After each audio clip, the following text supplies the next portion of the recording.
Now to a story you'll see first on First Coast News. The name most of us associate with Donald Smith is Cherish Periwinkle. She's the 8-year-old he kidnapped from a Jacksonville Walmart and murdered in June of 2013.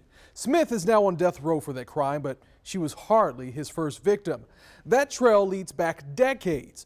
On your side, investigative reporter Ann Schindler started digging into Smith's history after his murder trial last year. And Ann has been delving into Smith's long history of predatory behavior and the missed opportunities that allowed it to continue. She joins us now with more. Well, psychologists who evaluated Donald Smith say his sexual deviance started early and got more dangerous over time. His victims were always little girls, but his criminal history was so long that Cherish Periwinkle's mom was her age the first time he was arrested for a sex crime. He told me to get the f in the pan.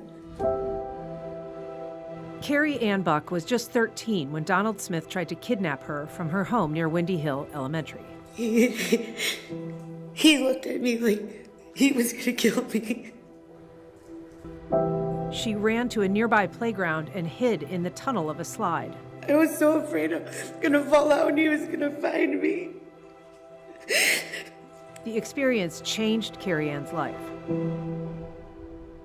That's a face I'll never forget. I see his face every time my kids go outside to play.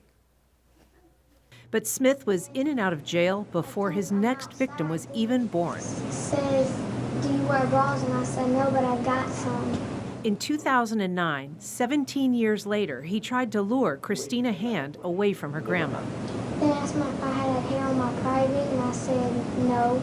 In this deposition obtained by First Coast News with the girl's permission, Hand recalls Smith pretending to be a DCF worker. He said he needed to examine her to determine if she'd been sexually molested. I mean, it's kind of scary that it all happened.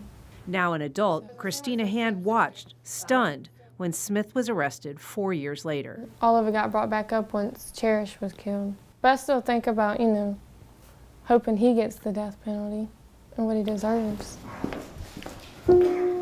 That shared terrible experience is what prompted Carrie Ann Buck to testify at Smith's death penalty trial in February. I'm the closest voice to the fear that Cherish felt. And I felt that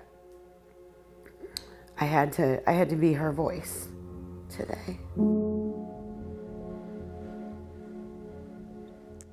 Now, I wasn't able to locate Smith's two female victims from 1977 who were 5 and 8 at that time.